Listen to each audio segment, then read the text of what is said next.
Episode 1: The Throne of Satan and the organizations that follow Satan. This is what I was told. In Geneva, in Switzerland, where the Swiss Guard come from, who served the Vatican. Now in the Bible, the Vatican is actually described and mentioned as the people who wear the robes of the Pope and the pointy hat of the Pope and the purple uniforms and all them type of uniforms, and the many statues, Roman pagan statues all around, and the statues that cry. Well, how do statues cry, and how do all these things happen, and what is the meaning, and what is the next thing to do, and what is the purpose of your life and the organization, and where do you find yourself?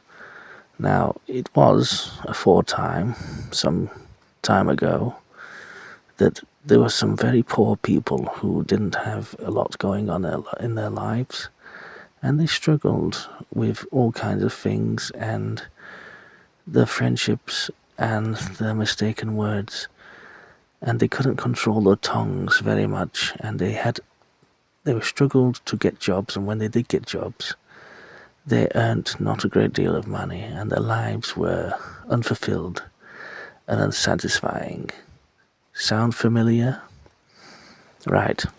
And one day of the days came that these people and these men and a few of the women, they decided to do the unthinkable, and instead of calling upon only the creator of the universe and all that it contains, who is outside of the universe, rather these people who I won't mention yet, they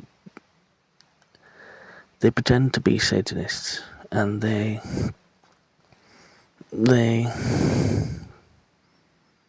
made a pact, a coven, and a few weeks later, after they made that coven, they were contacted by these men in black suits. Now, obviously, the demons, which are unseen predominantly, they must have heard this coven in the times of adversity. And a few weeks later, out of the blue, some men in black suits approached them and said, "You've won something. You have won a big prize." And they thought it was a serious prize. It wasn't a prize. It was just a way of introducing them into the organization. The organization in Geneva. So they had tricked them into believing that they had won some great prize that they hadn't even entered. And then they were taken to flown to the nearest airport, and they were treated with respect and honor, given new clothes and everything, new shoes. And they were taken to the local airports, and there they checked in, and everyone was nice and friendly to them. They went through check-in very easily, and they looked around thinking, this was a bit easy. Maybe my luck's turned around for the better. Everything seems to have changed for the better in their lives. And so it was. They got through, and they waited, and they looked for in the airport. They watched the planes go by, and they got a coffee and a drink, and they were afforded an allowance, and they were told what they had won, and they wasn't told exactly why they were selected, but they were selected, and these things, I'm told, go on. And when they flew, they boarded the plane, and they put the luggage on the plane, and they were escorted in a friendly manner by these people who had claimed that they had won a prize to Geneva. And they flew to Geneva, which is the seat of Satan on the earth, is Geneva.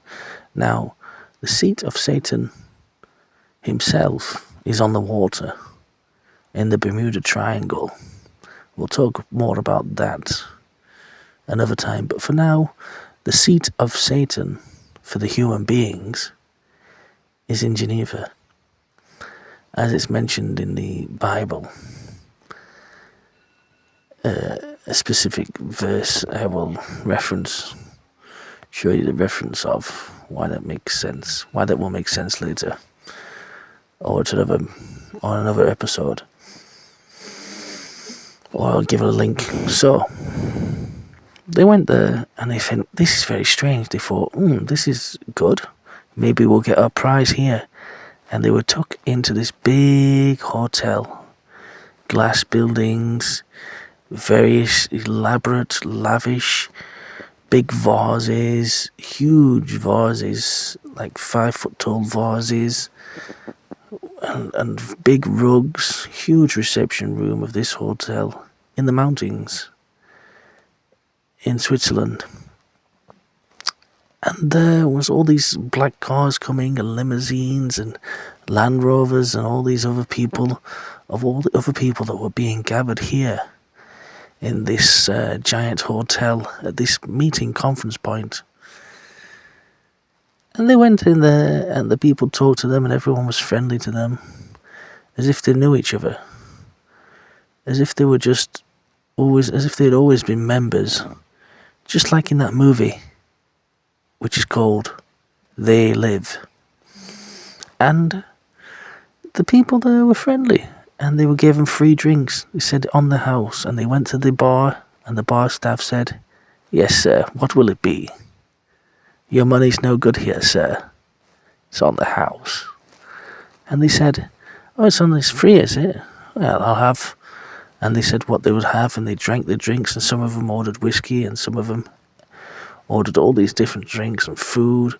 And for those people who had been poor before this, they could barely believe their luck. They couldn't quite believe it was actually happening now. And you think, wow, is this actually going on, happening, And what it was, you see, that there was all kinds of lights there and chandeliers, and it was an elaborate place. And they said, "Here is your suite," and they checked in, and there was all kinds of people they had not met before, and some had met before. You can see them talking to each other in the big lobby, in the grand lobby, on the red sofas and all these type of things, and around the dining hall in Geneva. And they're thinking, maybe other people have won prizes, and maybe we're going to receive the prize here. And they were excited. They're thinking, they were asking people that they had not met before, "Oh, where are you from? Oh, did you meet the men in black as well? Did they bring you here?" They were very friendly, weren't they? And they wanted to know what they had entered and what prize they had won. Because obviously it was a very good prize, a very wealthy prize, a very worldly prize, and there's nothing wrong with that. It's okay, it's good to enjoy the worldly life. However, you see, and then the people got talking, and then someone dressed in a long type of tuxedo robe, like a penguin costume, came in, tuxedo, and announced, I think he was the butler, but I'm sure he wasn't, and he announced, and he called out certain names and said, "The following names, please come to conference room 22A. Make your way there, please. The meeting will commence shortly, and you're in for a treat." Now, when the people, all the many people in the lobby heard this, they went silent and they listened. And then after he'd said that, he vanished back out through the door into the hallway whence he had came. And the people said, "What is this?" And obviously those who had heard their names, they got up and talked amongst each other, and then decided to go and find this room 22A. And so they did. For those people whose names had been called, They got up after hearing their names, and they walked upon the blue carpet into the past through the open doors, and those who needed to go to the toilet went to the toilet and looked in the mirror, and in the mirror, in the reflection, they said, "You can do this. I love you. I love you. You are blessed." And then they, after looking in the mirror and giving themselves a pep talk, they smartened themselves, and in they went. Now, walking through the corridor, out of the toilets and out of the lobby, going down the corridor, pushing past doors, looking for all these conference rooms. Where is conference room 22A? Where is conference room 22A? And they saw these other doors, and these doors were not that door. And then they walked, and having walked, eventually stepping forward, they came to a big room in the hallway, and it said, "Room 22A." Feeling a bit nervous, a bit wondering what was on the other side, what was all this about. Because many of these people had come from abject lives, not even lives, just existences and adversity. So many adversities they had come from. And some of these people were in their 20s and 30s and 40s and 50s and all different ages. And they had all gathered here, and someone pushed the door and it opened. And they went in. And as soon as they pushed the door to go forwards, they saw that there was a platter of food there and a banquet and all kinds of merrymaking and fun and dancing, and like these wooden floor whereupon they parquet, and they went and they began to see all the waitresses in black and white uniform with frills on the white bits, and butlers, and the butler opened the door and pinned them back. And the people then relaxed and thought, food. Where there is food, there is pleasure, there is relaxation, there is, we need to eat. The stomach was rumbling in some of these people. And so they came, and they were told by an announcer, "Eat, for those of you who are hungry. I know you've all come from different places, from around the world, and you must be famished. Please do eat and feel free and relax. And then once you've eaten, the meeting will commence. And you are very, very important people. We want you to know that you are very, very, very important people and have been selected from around the world. So eat, and then in half an hour, the conference will take place." And the people, they ate, and they danced, and they saw people dancing in a formal way, and there was all kind of buffet spread out, and they went to the table, and looking on the table with the white cotton, and the silver trays, and the silver forks, and there was just all kinds of things, lobsters, and all kinds of meats, all kinds of vegetarian food, and warmly cooked pastas in big metal silver trays. And everyone began to relax and started talking and eating and sitting with each other. And they sat around these round tables and with silver cutlery, and they ate like animals because they had not yet been etiquetted. They had not been sophisticated yet. So they ate as they normally would have eaten, as they used to eat in the times of adversity. And these people, they were loving the free food, absolutely loving it. Every morsel, and the smell of fresh cooked food was delicious. And there was just long rows and rows and rows of tables with food on, and platters of food, and all these hors d'oeuvres, and butlers were coming round with hors d'oeuvres to the tables and asking, "What drink would you like?" and cracking open and popping the champagne, and the froth coming out, and the butlers came round to each table. And these people who had not known each other before this, they were sat around the tables with each other, eating and eating and stuffing their faces with all kinds of food and caviar. And there were €500 bottles of wine that the butlers had opened and said,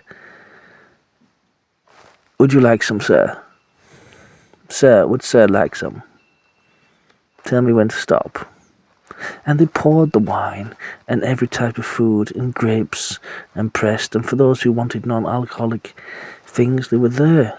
Every kind of thing they could want to eat was already as if it was known what they would want to eat, and it was there. And all the vegetables were cooked slow and softened and warm, and the aroma was good. And the formal dancing went on.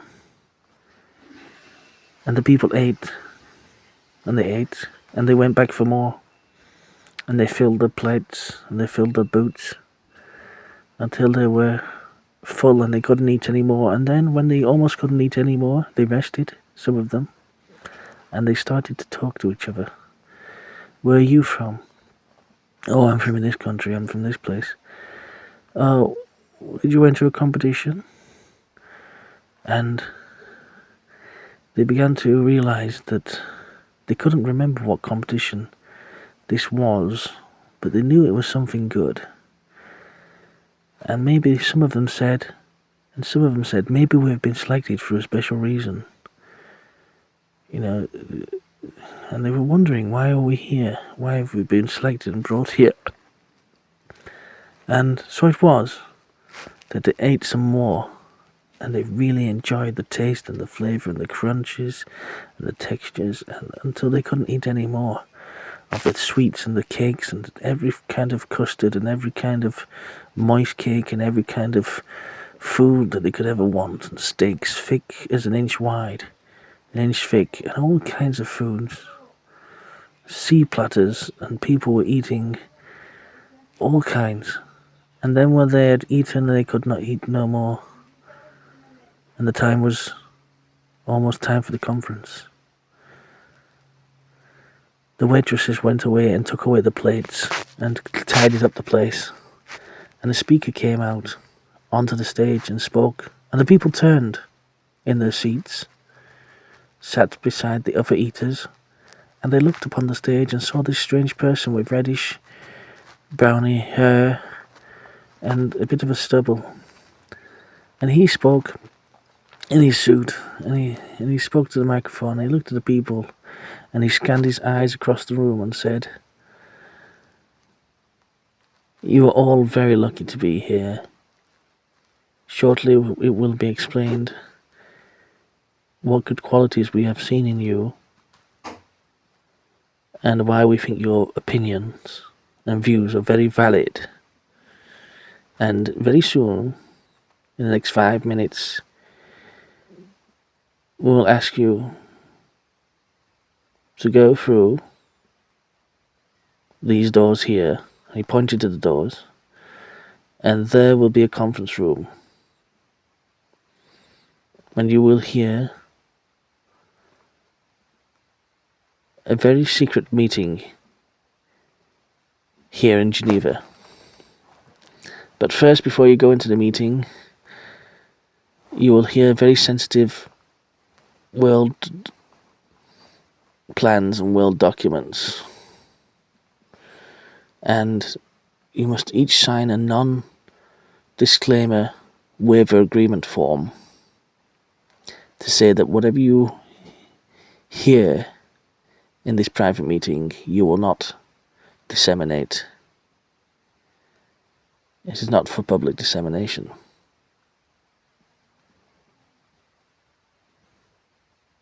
And through them doors, for those of you who go into the conference, you will learn many new things about the world and how it operates and who operates it. And you have the chance to be part of this. And this chance and opportunity given to you now that you are here may be a once-in-a-lifetime opportunity for many of you. And this opportunity, if you choose to join our organization, will greatly enrich your entire lives of you and your families. in ways that you can't even imagine. Thank you. I look forward to seeing you in the conference. And then the microphone went a bit off, and he walked away, and the people hushed and murmured amongst each other at the tables that had come from all different countries, that had formerly been nobodies and had come from all kind of impoverished lives. And they talked amongst each other, thinking, what is this? This is a great opportunity. And they had seen by the surroundings that they were in of pure opulence, and that everything was paid for, and they didn't have to pay for their flights or food or accommodation or anything. And they already had in their pockets, from when they checked into the hotel, key cards for the personal rooms, for the personal hotel rooms, that they had not, some of them had not gone into yet, but they had in their pockets key cards for the individual hotel rooms which they could stay in, and were there to stay in. And the people who gave them these cards and these free hotel accommodations thought that they would stay in their hotel rooms, all of them, because they knew, most of them knew not anyone else here in Geneva, and they thought that they would not fly home, but they thought that they wanted a better life, a much better quality of life, in this worldly life, currently, even now. And many of them did. And it was good that they did. It's good that they wanted better for themselves and others. It was good, to an extent. And beyond that extent, we shall see. And then many people actually said, oh, I'm getting up, I'm going, I'm seeing what this is all about. And some people and some girls and some young men, they questioned it, thinking, some of them said, this couldn't be really happening. This doesn't normally happen to people. I've never heard of this happening to anyone that I went to school with or anything. And so they got up and they took off their napkins and all these type of things, and some of them went and washed their hands, and some of them went into the places, and the waitresses and butlers came around and placed on everyone's seat, on everyone's dinner table, after having removed the plates where they had eaten, with half-finished food and all kinds of people who had finished most of the food. And after they took as soon as they took the plates away, the waitresses came and placed a non-disclaimer form in front of each person, and gave each person a pen on the table where they were sat eating, having eaten.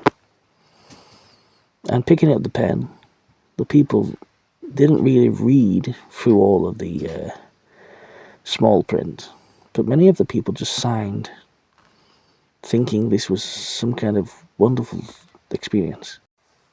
And with pen in hand, in the two fingers, between the thumb, pressing with the thumb on, feeling the weight of the pens, sat at the dining tables where they had just eaten to the fill, all choice meals of quantity and opulence in this amazing setting.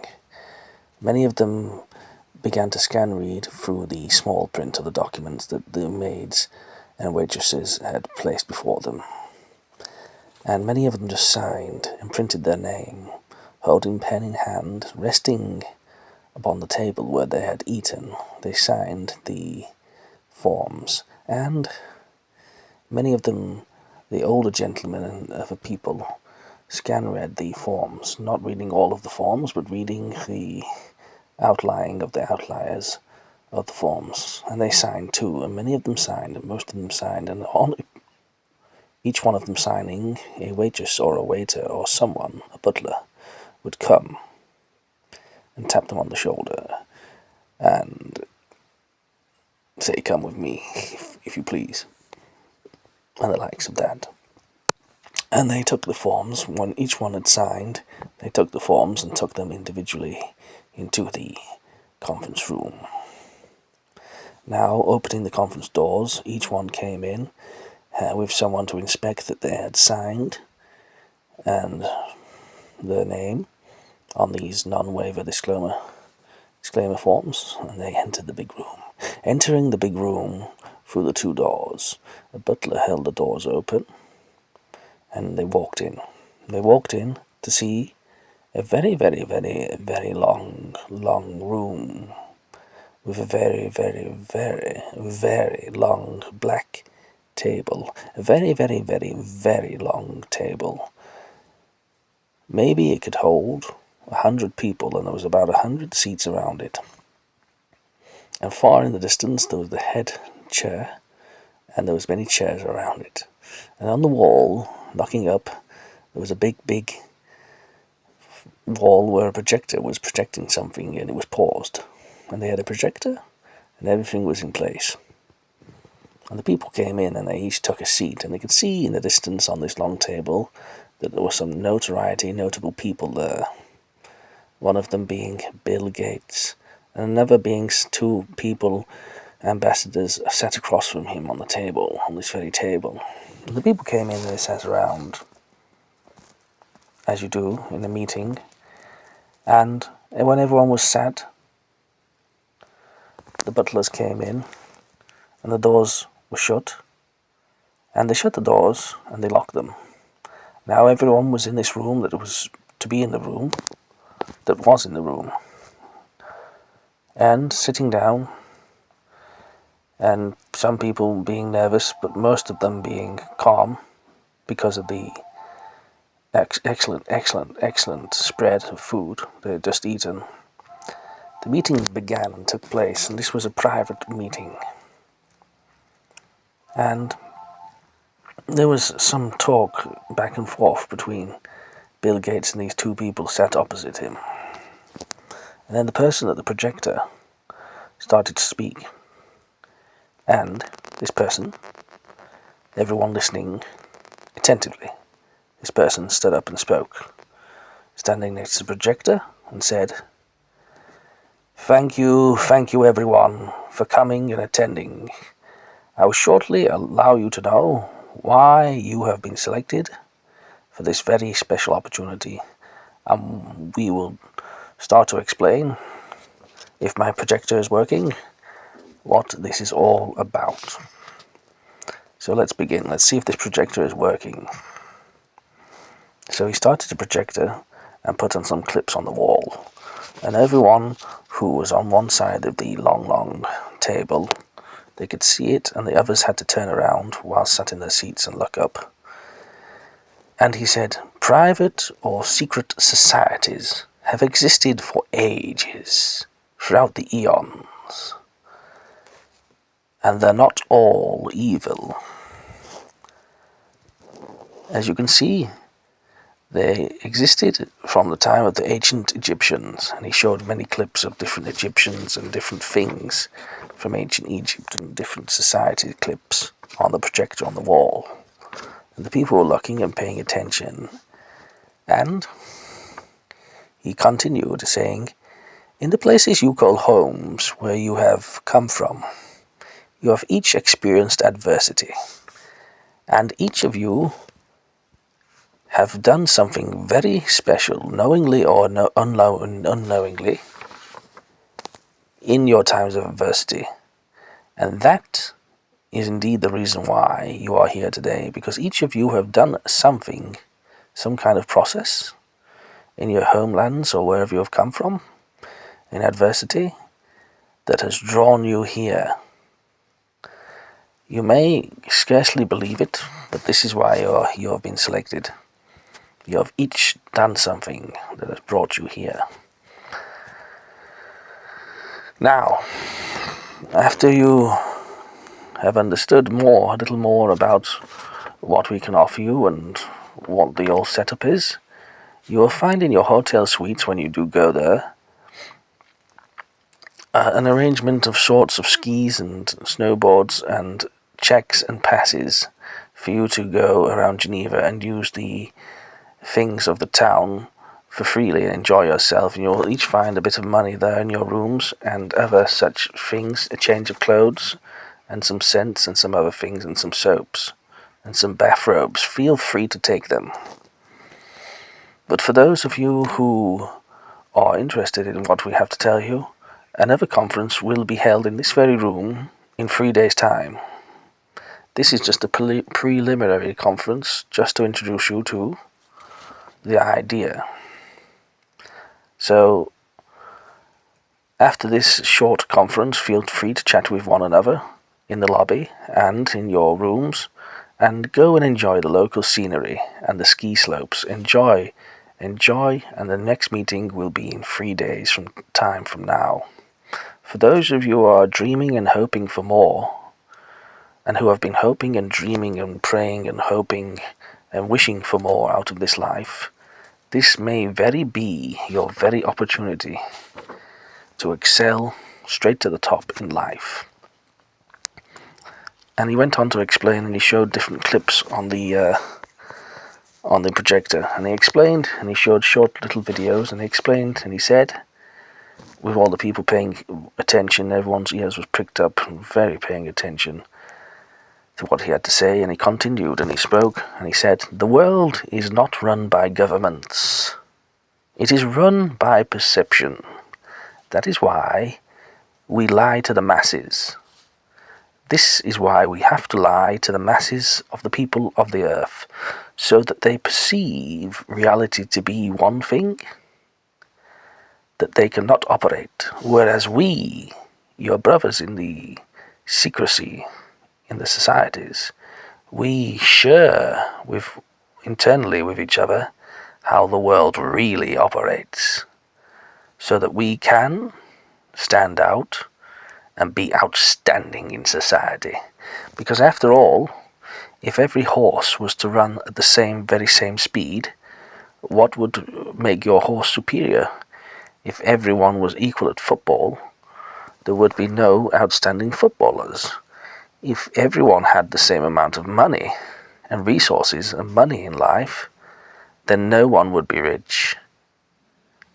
And here we believe that in order for us to be rich and to enjoy life, we have to have the masses of people in adversity, fear, or in a basic as lower class. And we are here, and we can only be higher class if there is a lower class. Does that make sense? And some of the people nodded, and some of the people were thinking, this doesn't make sense, and why am I here? What have I done to be brought to such a secret society and be told these things? And then Bill Gates got up and spoke, and he said, and he came to the projector and he showed little things, and he said, "Welcome, welcome to Geneva. It has been my high honor and esteem to be a member of this secret society for a long time. And as you have probably heard, that I want to serve my master, and I want to enjoy this life of this world to its fullest, to its highest opulence, and I want to degrade and cut off the weeds from society. Is there anything wrong with that?" And he raised a little glass of a little 1954 drink of wine, and he drank from it, and the waitresses came round and gave a bit of wine to everyone, and the people drank. Apart from the Muslims and certain other people that were there, they didn't drink, apart from one did. And there was all kinds of people that had been conscribed there, people who were Satanists, people who were Muslims, people who were Jews, people who were Christians, atheists and Hindus, and all walks of life had been conscribed to this very meeting place. For what secret reasons shall we ever learn? And Bill Gates went on for his little speech and said, "I will be with you in 3 days at the next conference. But for now, I have to go. But I just made a little appearance now so that you can see that this is a real opportunity and it's a real thing happening. And I hope to see most of you, if not all of you, in 3 days' time at the conference. And I will be up there on the ski slopes and in the helicopters enjoying Geneva. I hope you enjoy it too. Don't be in any rush whatsoever to go back to your mundane, ordinary lives. After this weekend and after this week here, some of you may never go back to your mundane, ordinary lives or jobs ever again. And he smiled and he drank his drink, finished it off in one shot, and then he walked out with 2 bodyguards following him. And they unlocked the doors and he left, and then they locked the doors again. And on the way out, the person at the giving the speech, the one at the projector, said, a round of applause there, and the people clapped a little bit, chop, chop, chop, chop, chop, and for Bill Gates. And he said, and this guy said, in the places you call homes where you have come from, you have each experienced adversity. And in your adversity, you have each done something very special, knowingly or unknowingly, that has brought you here. And some of you are not ready, and we shall, in 3 days' time from now, throw you indeed in the deep end. But let it suffice, for now, that what the masses of people have been taught at primary school, and specifically at secondary schools around the world, in various countries, is just a perception of reality. It is not reality. It is a lie. Many of the things are true that they have been taught, but many things therein are not the full truth. We will reveal more of the full truth only once you have an understanding and you see how things operate. Will you truly know how to be successful and how we operate as successful people in the society. Now, each of you, if you would like to close your eyes, you will experience something now. You will feel it. And the people therein sat at this long, long, long table. Each of them closed their eyes, and most of them closed their eyes, and some just slightly opened it. And when you opened your eyes, you saw that everyone else's eyes were closed, so you closed your eyes, and this is what they did. And the room went very cold, as if a breeze was coming in, but there was no windows, apart from windows on the ceiling, of course. And very cold came in, shivering up people's spines, and strange feelings presented to people. And the person at the projector said, I advise you at this very time, please keep your eyes tightly closed, for it will be a shock to the system. It is much better for you if you keep your eyes firmly closed and feel and listen to whatever you feel. When I say open your eyes, you may open your eyes, but for now, keep your eyes closed, please. It's very important you keep your eyes closed. And everyone kept their eyes closed, and this one person, he slightly opened his eyes, ever so slightly, so he could see out, and he saw through the corners of his eyes that everyone else had their eyes shut, and he saw what he perceived to be spirits and shadows running around the room, and on the walls and on the ceilings. And he was beside himself, but he just gripped his legs and squeezed them, and squeezed his legs and tensed them up tightly, and he closed his eyes. And something very unusual was happening in that very room. And the strange feelings that people started to feel euphoria for no reason, and all kinds of clarity of mind. And after 5 minutes, the coldness went. And the man who had come, who previously had been poor, who had come, and he kept his, and he every now and then would slightly open one of his eyes, and slightly look to see what was going on. without moving his head whatsoever. He did it in a sly manner, you see. He noticed that everyone else's eyes were closed. Even the person who was telling the people to close their eyes, who was stood at the projector, even the person who was leading the seminar, he even had his eyes closed, and he saw that these spirits turned into the form of, from the form of spirits to the form of shadows, into the world around the room and on the walls, and then they slowly changed into a gaseous, solid gas form, a greeny gas form, and then they attired into a physical form and with a suit on.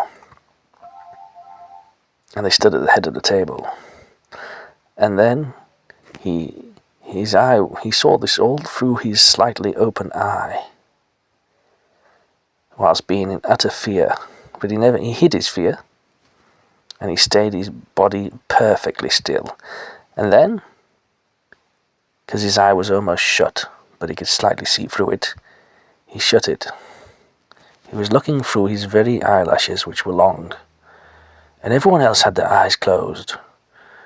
And then the practitioner, who was at the projector, stood up, who was already stood up. He said, "Now, everyone, you may open your eyes." And everyone opened their eyes, and they looked about, rubbing their eyes, and looked around, and they saw that there was a new person in the room, 3 new people in the room, all stood. One of them was stood at the far left, at the end of the table, past where Bill Gates had been, and the other 2 were stood either side of the man stood up at the projector. And he introduced these people, and he said, "These are our special friends. They have come from very, very far lands, far, far away, and have brought us glad tidings, and provided for us many great things. For they are one of the reasons why we succeed and excel far above mankind. And they are messengers who have told us to keep mankind low and in a low vibration, and for us to stay as the superiors." And these 3 people introduced themselves and said their names. And then the strangest thing was, everyone was laughing and happy and felt really good, because they was made to supernaturally almost feel a euphoria, a really good feeling, because these 3 demons who had turned into physical men, they had made them feel these feelings, made them feel really good, even though they could have made them feel much, much fear. And, well, that's what I was told anyway. And one of them at the head spoke, and he said, "Hello, everyone. Hello, hello, hello, hello. I'm glad to be here. I've just flown from a very, very distant land, and I've come here in the blink of flash of an eye. In the twinkling of an eye, I have been here. I'm sure you all have had very long flights from all the different places you've come from. And I'm very old, and our purpose is great. And I'm going to show you now a little few magic tricks for your entertainment, just to acclimatize you to what we at the secret societies know. Whereas all the people who are not members of high-level ranking members of secret societies, they have been taught the Freemason school system. They have been taught and indoctrinated over years and years and years and years of going to school, one perception of reality, whereas we have the old version of reality. And that's why we, at the secret society, have all the lovely good things. And those people who are not members of secret societies, even if they do have a commodity of wealth, they are often lacking in many different things. And then he went on, and the guy stood at the projector, said his name, which was an old-fashioned name, an old ancient name. I can't remember what it was now, and he said he's going to perform some magic tricks for us. And this is just a slight magic trick. And he performed all kinds of little magic tricks, which we will detail later. And then he said, "You may go now and enjoy yourselves.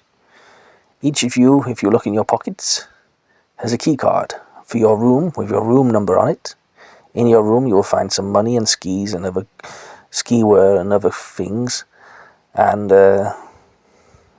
enjoy yourself for the next 3 days. In 3 days' time from now, for those of you who are still here, still interested, the real conference will begin in this room in 3 days' time from now. So go and enjoy yourself and be merry, and enjoy Geneva. Thank you." And the doors, and upon saying that, the doors flew open. They unlocked themselves and opened. And the people got out of their trance and stood up and off their leather chairs and looked around and started to walk out, and they walked out. And when they walked out, they started speaking to each other. They walked into the room where they had just eaten. And the room had been cleaned and everything, and all the tables were clean again, and the food was restocked. And they went out into the lobby, where the large lobby of the hotel entrance, and they came out speaking to each other, saying, "Wasn't that wonderful? Oh, look at that! Oh, how did he do that magic trick?" And all these type of things. And they went out and they went into the lobby, and other people looked at the cards, and they went into the rooms, and they didn't know each other really, but they were saying stuff to each other such as, "Oh, it's so exciting, it's so good to be here. Oh, I wonder what our room's going to be look like. Oh, let's look at your room. Oh, I want to go to my room, I want to see what it's like. Oh, let's go skiing. Oh, I've always wanted to go skiing. Do you know how to ski?" And another guy said, "Yeah, I'll teach you how to ski." And everyone was making friendships with everyone else that was there, because they were all excited, because they thought they had won a prize. So they went to Geneva, and they went in the room, and they went in the food room and in the conference room, in the feeling of anticipation, positive anticipation of getting some kind of prize. And that's why they felt good, because it was a good feeling of positive anticipation, the type of anticipation a child might feel the night before Christmas, when they are hoping that being may come down the chimney and give them all kinds of presents. That feeling of positive anticipation. And they went to the rooms, and these two guys and these two girls went to their rooms, and they put the key card in. They went up the lift, and they put their key card in, and they opened the rooms to their suites, and they looked in their suites, and they saw they had a large bed, and it was filled, and it was lovely, and everything was neat, and they had towels heated and folded into the shape of a swan upon their beds, and there was chocolates upon their beds wrapped up, and there was all these towels and all kinds of things. And they went in to look at the toilets, and the shower was massive, and they had like this power shower and a walk-in shower, and they had all these things, and the hotel rooms were very, very ample size. And TV, some of them checked the TV was working, some of them had a shower, and they had all kinds of things. And they went into to see inside the wardrobes.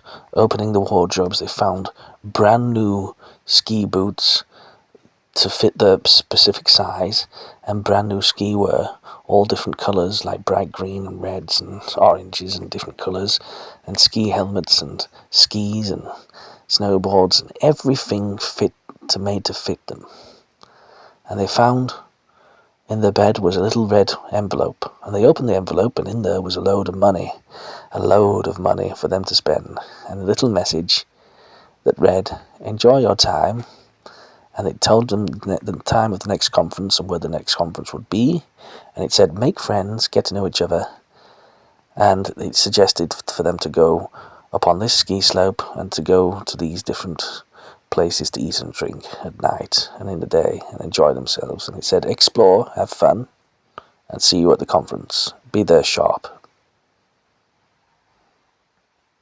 And the people picking up this piece of lustrous cardboard, well, lustrous card, not cardboard, card, with these ink-written words on them. They held them close, and then they put them down on the sideboard, the wooden sideboard. And some of the people, they went to sleep, and some of them rested and watched telly, and others of them went out and enjoyed themselves and looked around Geneva, and many of them went out in groups. And they were exchanging phone numbers and ringing each other on WhatsApp and on WhatsApp. And they were forming new friendships now. Because being a member of a secret society is where you form new friendships, as long as you have that excited anticipation, positive feeling, where you're happy to be here. And so it was that they went out, and they went skiing, and they went snowboarding, and they went up on the big ski lifts, some of them for the very first time. And they went out in groups, and they went up the big ski lift, taking them, and they could look down, and they put all this new gear on, and looked in the mirror, and they looked great, and they felt great, and they looked great. It was fantastic, and all the alpine fresh air was there in the mist, and all the mountains, and the coldness, and it wasn't that cold actually, even though there was snow everywhere in the mountains. The snow made it less cold for some reason, and the gloves and the clothes were absolutely warm, so you couldn't feel a thing of cold, not really. They were excellent clothes, excellent things. Everything was to the highest standard. And the people went there, and when they went there, a lot of them said to each other, "I can't ski, I don't know how to ski, I don't know how to snowboard, do you? Will you teach me?" And some of them said, "Oh, I'll teach you," and they taught them how to stop and all these things. And another said, "Oh, I don't know," and the other persons would say, "Oh, I don't know how to ski either, I don't want to do it, it's dangerous." And then a person spoke to them on the mountainside as soon as they got off the ski lift and said, "I am your instructor. Will you come this way, madam, sir, and go down the slope, and I will instruct you. Shall we go for the medium slope to begin with, or the mild one?" And and some of them said medium, and another girl said mild. So she insisted, and they all went down the mild slope, and they learned to ski, and they learned to snowboard. Those who had skis learned to ski, and those who had snowboards learned to snowboard on the mild slope, and the instructor was just there ready for them, as if he knew they were coming, and he taught them, and they had a great time. The sun was out, and it was really warm, because the sun is quite nearer to the mountains than it is. So for some reason people got a suntan. Doesn't make sense, but there you go. And they really enjoyed it, flying down these skis, and people were falling and laughing in the soft powdered snow. It was like Christmas or something, but even better. And it was like full of presents. It was fantastic. And everyone was there with new ski boots and everything, and you just ploughed your way through it. And yes, then you learnt how to lean into it, lean to the left, and then you'd take it to the left, and you could see just behind, from the corner of your eyes, you could see the trails you were leaving in the snow, and the powdered snow, and it was real, it was really good snow, and the sky was so clear, almost without cloud, and the sun was blazing. It was fantastic. The sun felt hotter than it should, but that's the way it felt, because the sun is hot, apparently. And wow. And people were just enjoying themselves and laughing and falling backwards in the snow. And quite frankly, to be honest now, I must say that exponentially, today we've come to the end of our time for this first episode, episode 1. So if you would like to hear the remainder of what happened, and this is for entertainment purposes only, I'm stipulated to say that this is not accurately true. I have to say that this is for entertainment purposes only. The next part of this episode will be concluded, what happened in Geneva, and shall be entitled Geneva Episode 1. And if you would like to find the second half of the video, which I will be doing on either episode 15 or episode 30, stay subscribed. Please don't like this video. A lot of people were giving me loads of likes. I'd rather get subscriptions than likes. But thanks for the... you stay classy, San Diego. Anyway, the next episode we'll be talking about a person who had an encounter with a Sasquatch, and another person who had an encounter with a genie. Stay subscribed, stay tuned, so that you can check out what's happening next. This concludes the end of episode 1 on the channel Supernatural Encounters, sponsored by Conspiracy Club. Is there any truth in this? Subscribe to find out. Keep open-minded, and we will see how deep the rabbit hole goes.